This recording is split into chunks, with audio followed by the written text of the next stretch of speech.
जरा सोचो दोस्तों, अगर सभी इंसानों को उनके मरने की एग्जैक्ट डेट और टाइम बता दे तो अपने मौत के दिन को जानकर वह लोग कैसा रिएक्ट करेंगे। कुछ ऐसा ही होता है हमारी आज की इस कहानी में। कहानी की शुरुआत जीसस की फोटो और एक लड़की या के साथ होती है। या गो की बेटी है जो हमें बताती है कि दुनिया बनाने से पहले गोद बहुत ज्यादा बोर हो रहे थे, तब उन्होंने सबसे पहले धरती और कई तरह के पशु पक्षियों को बनाया। लेकिन तब भी जब गोद को मजा नहीं आया तो उन्होंने एक आदमी और एक औरत को बनाकर धरती पर भेजा, जिसका नाम एडम और ईव रख दिया। जिसके बाद धीरे धीरे उनके बहुत सारे बच्चे हो गए जो बाद में पॉपुलेशन में बदल गए। और फिर यही लोग धर्म को लेकर एक दूसरे से लड़ने लगे। वही या जब अपने दांत को इम्प्रेस करने के लिए टेबल पर रखे गिलास को अपने इशारों से हिलाने की कोशिश करती है तो इस पर गोद या को दांतों लगते हैं। इसके बाद ये हमें बताती है कि पृथ्वी पर जो भी एक्सीडेंट होते हैं ये सब गोद अपने एंटरटेनमेंट के लिए करते हैं। और ऐसे ही कई सारे बेकार कम गोद ने लोगों को परेशान करने के लिए उनकी लाइफ में ऐड कर दिए हैं। जब अपने डेट के रूम में जाती है तो वहाँ उसे अपने डेट के कंप्यूटर से यह सारी सच्चाई मालूम पड़ती है। इसलिए खाना खाते समय यह अपने दांत से कहती है कि तुम बहुत ही बुरे हो और लोगों के साथ बहुत बुरा करते हो। अभी सुनकर गोद को बहुत ज्यादा गुस्सा आ जाता है और वो या कि बहुत ही करते हैं। फिर अगले सीन में हम देखते हैं कि ये अपने भाई जीजा से बात करती है। ये जीजा से कहती है कि वो गोद से अपने ऊपर हुए अत्याचारों का बदला लेना चाहती है। इसलिए वह जीसस से कहती है कि मुझे भी तुम्हारी तरह पृथ्वी पर जाकर सब कुछ बदलना है। इस पर जीसस उसे सलाह देते हैं कि मैंने पृथ्वी पर 12 लोगों को अपने धर्म का प्रचार करने के लिए चुना था और उन्हें की मदद से मैंने अपनी एक बुक बाइबल भी लिखी थी। उसी तरह तुम्हें भी पृथ्वी पर जाकर अपनी जूते को चुना चाहिए और उनके साथ मिलकर एक बुक लिखनी चाहिए, जिसके बाद वह पूरी दुनिया उसे बुक की तरह ही चलेगी। फिर यह जीजा से पृथ्वी पर जाने का रास्ता पूछती है तो जीसस उसे बताते हैं कि उन्होंने वॉशिंग मशीन के अंदर से पृथ्वी पर जाने का रास्ता बनाया है, जिसके अंदर घुसकर तुम भी पृथ्वी पर पहुंच सकती हो। अपने हट करने के लिए पृथ्वी पर मौजूद सभी लोगों को उनके मरने की तारीख मैसेज कर देती है। जिसके बाद ये जीसस की बात मानकर वॉशिंग मशीन के रास्ते पृथ्वी पर जाती है। वही हम पृथ्वी पर देखते हैं कि वहां पर जो भी लोग हैं उन सभी को अपने मरने की तारीख का मैसेज आ चुका था, जहां सभी लोग अपने मरने की तारीख जानकर परेशान होते हैं। वहीं हम देखते हैं एक औरत को जो कि बाथरूम में नहा रही होती है, तभी उसे मैसेज से पता चलता है कि अगले 2 मिनट में वो मरने वाली है। अब अपने मरने की खबर सुनकर वह औरत घर में मौजूद सारी इलेक्ट्रॉनिक चीज बंद कर देती है, जिससे उसे लगता है कि उसकी मौत टाल सकती है। लेकिन जब वो एक अलमारी पर रखे डिब्बे को उतारने की कोशिश करती है तभी वो अलमारी उसके ऊपर गिर जाती है और उसकी मौत हो जाती है। पूरी दुनिया को अपने मरने की तारीख मालूम हो चुकी थी, इसलिए लोग कुछ भी करने लग जाते हैं। तभी हम एक लड़के को देखते हैं जिसे अपने मरने की तारीख मालूम थी, इसलिए वह टिकटॉक बनाने के लिए छत से ही कूद जाता है। लेकिन उसे कुछ भी नहीं होता क्योंकि अभी तक उसकी मौत का समय नहीं आया था। वही कुछ लोग अपने मौत के मैसेज सुनकर दुखी हो जाते हैं और बाकी लोग अपने मनपसंद की चीजों को करने लगते। अपनी न्यूज में देखते हैं तो उनके होश उड़ जाते हैं। वो भागकर अपने कंप्यूटर के पास जाते हैं और फिर से सब कुछ नॉर्मल करने की कोशिश करते हैं, लेकिन वह देखते हैं कि कंप्यूटर को पूरी तरह से खराब कर दिया। को हर जगह ढूंढने लगते हैं, लेकिन या तो पृथ्वी पर एक चुकी थी जिसे अब भूख लगती है तो वो कचरे में से एक बर्गर उठाकर खाने लगती है। तभी उसे सड़क पर एक भिखारी दिखाई देता है जिससे यह बात करने की कोशिश करती है क्योंकि उसे बुक लिखने के लिए एक आदमी की जरूरत थी। इसलिए जब उसे भिखारी से लिखने के बारे में पूछती है तो वो भिखारी कहता है कि वो थोड़ा बहुत लिख सकता है। ये सुनकर यह उसे भिखारी के साथ चलने लगती है और उसे अपने मिशन के बारे में बताती है। इसके साथ ही वह भिखारी को अपने भाई जीसस के बारे में बताती है, लेकिन उसे भिखारी को या की बातें समझ नहीं आती। उधर गोलिया को लेकर बहुत परेशान होते हैं और वह अपनी वाइफ से कहते हैं कि जो भी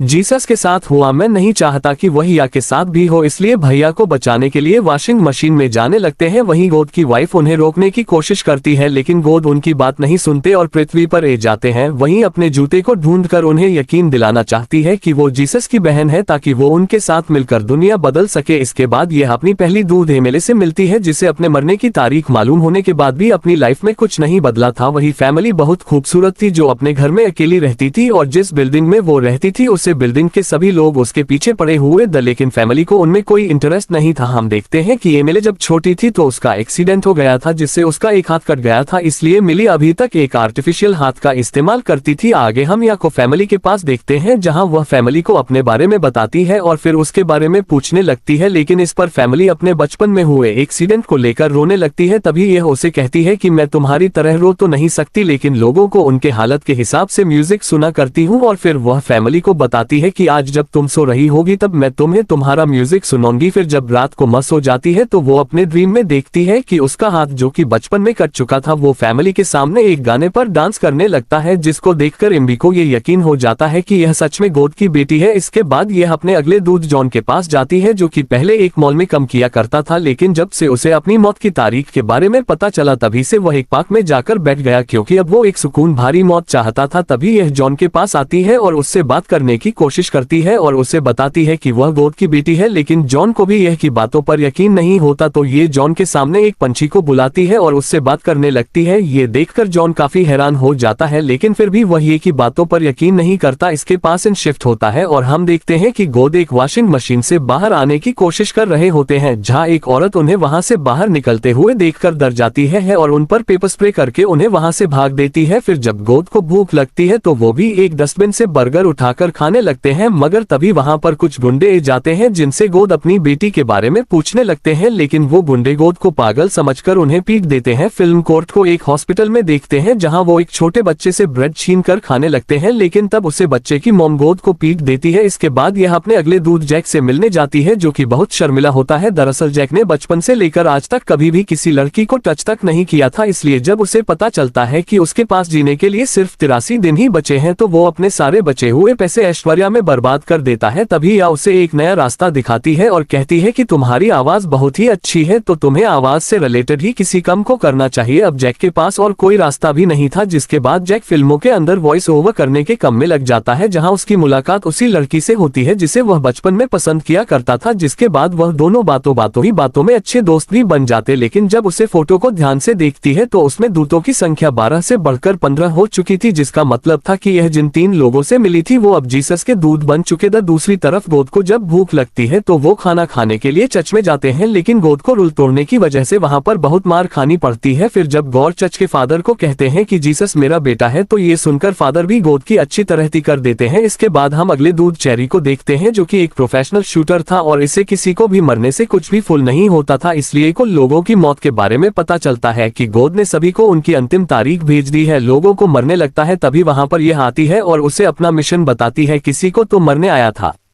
इसलिए उससे सामने से ए रही लड़की को गोली मरने को कहती है, जो कि और कोई नहीं बल्कि फैमिली थी। चेरी जब उसे गोली मारता है तो वो गोली फैमिली के आर्टिफिशियल हाथ पर लग जाती है, जिससे उसे कोई फर्क नहीं पड़ता। अब ये देखकर चेरी हैरान हो जाता है और फिर चेरी को उससे प्यार हो जाता है। इसके बाद वो फैमिली के पीछे पीछे उसके घर तक चला जाता है और उसे लिफ्ट में फूल देकर उससे अपने प्यार का इजहार करता है। इसी दौरान एमिली उसे कोई जवाब दिए भी ना वहां से चली जाती है, पर घर पहुंचकर वह शैली को फोन करती है और उसे अपने पास बुला लेती है। अगले सीन में हम अगले दूध एक बुद्धि औरत मार्टिना को देखते हैं, जो कि अपनी जवानी में बहुत ज्यादा रोमांटिक थी। वही मार्टिना को जब अपने मरने की तारीख मिली तो मार्टिना अपने आखिरी दिनों में अपने सच्चे प्यार के साथ रहना चाहती थी। तभी उसके पास ही आती है और उसे अपना मिशन बताने के बाद वह मार्टिना से कहती है कि उसे उसका सच्चा प्यार सकस में मिलेगा, जिसको सुनकर मार्टिना अपने सच्चे प्यार को ढूंढने के लिए सकस में चली जाती है। सकस में मार्टिना जब एक गोरिल्ला के पास जाती है तो वह गोरिल्ला मार्टिना की तरफ अपना हाथ बढ़ता है, फिर टच करती है, जिसके बाद उन दोनों में प्यार हो जाता है। जिसके बाद मार्टिन हाउस गोरिल्ला को खरीदकर अपने घर ले आती है। उधर गोद जब या को ढूंढ नहीं पाते तो वो अपनी दुनिया में वापस जाने के लिए परेशान हो जाते हैं। इसी दौरान गोद की मुलाकात या से हो जाती है, जिसके बाद वो या को सब कुछ नॉर्मल करने के लिए कहते हैं, लेकिन ये कोई भी बात सुने बगैर ही वहां से भागने लगती है। फिर यह उसे भिखारी को लेकर नदी के पानी के ऊपर चलकर दूसरी तरफ चली जाती है। वही गोद जब पानी पर चलने के लिए नदी में उतरते हैं तो वो पानी में गिर जाते हैं, क्योंकि गोद की सारी शक्तियां उनके कंप्यूटर में थी। इसके बाद हम आखिरी दूध बिल्ली को देखते हैं, जो कि एक छोटा बीमार बच्चा था। वहीं जब बिल्ली को पता चलता है कि वह 54 दिनों बाद मरने वाला है तो उसके मॉम दाद उसे कहते हैं कि वो अपने आखिरी दिनों में जो कुछ भी करना चाहे वो कर सकता है। इस पर वीडियो अपने मॉम दाद को कहता है कि वो लड़कियों की तरह कपड़े पहनकर पूरे शहर में घूमना चाहता है, जिसके बाद वो लड़कियों की तरह कपड़े पहनकर घूमने निकल पड़ता है। इसी दौरान उसकी मुलाकात या से होती है, वह दोनों समेत के दत्तों उन दोनों में काफी अच्छी दोस्ती भी हो जाती है। ये बिल्ली को कुछ मैजिक करके दिखाती है, जिससे बिल्ली काफी खुश हो सकता है। वहीं या को पता चलता कहता है कि जो मछली उसने सुबह खाई थी उसकी आत्मा के अंदर है, जो बिल्ली से बात करती है और उसे कहती है कि उसे फिर से पानी के अंदर जाना है। इस पर मिलिया के पास जाकर डिसाइड करता है कि वो अपने आखिरी दिनों में समुद्र के किनारे जाकर मरना चाहता है। उधर गोद को पुलिस पकड़ लेती है और उनसे पासपोर्ट मांगती है, लेकिन गोद के पास कोई भी पासपोर्ट नहीं था, इसलिए पुलिस वाले गोद को एक प्लेन में बिठाकर दूसरे देश में भेज देते हैं। दूसरी तरफ एक बीच के किनारे ये अपने छेडुटिन को लेकर आती है और उसके साथ वहाँ पर वह सभी लोग भी ए जाते हैं जो आज के दिन ही मरने वाले। तभी वह या से पूछते हैं कि तुम तो ये बोल रही थी कि जब छेडुट आपस में मिलेंगे तो चमत्कार होगा, लेकिन ये होगा कब? इसके बाद हम देखते हैं कि मॉम घर की सफाई करते हुए गोद के कंप्यूटर रूम में पहुंच जाती है और जब वह कंप्यूटर के सामने जाती है तो वह कंप्यूटर अपने आप ही ऑन हो जाता है। उधर बीच के किनारे फ्री इंतजार करने लगता है। तभी हम देखते हैं कि गोद को पुलिस वाले जिस प्लेन में ले जा रहे वह अचानक ही क्रैश होकर उनकी तरफ बढ़ाने लगता है। दूसरी तरफ जब ये कंप्यूटर को चलती है तो वह पृथ्वी के प्रोग्राम को बदल देती है, जिससे पृथ्वी पर रहने वाले सभी लोगों की मरने की तारीख भी बदल जाती है। वहीं वो लोग जो बीच के किनारे अपने मरने का इंतजार कर रहे थे उन सभी की मरने की तारीख भी अपने आप ही बदल जाती है और जो प्लेन उनकी तरफ क्रैश होकर रहा था वो प्लेन भी अचानक सही हो जाता है। उधर या की मॉम कंप्यूटर से पृथ्वी के बादलों का रंग चेंज कर देती है और साथ ही साथ वो पृथ्वी पर बहुत सारे बदलाव भी कर देती है, जैसे कि लोग पानी में भी चल सकते। अभी देखकर यह समझ जाती है कि यह सब उसकी मॉम ने किया है। फिर अगले सीन में हम गोद को एक वॉशिंग मशीन की दुकान में देखते हैं जहां गोद उसे रास्ते को ढूंढने की कोशिश करते हैं जहां से वह यहां पर आए और इसी के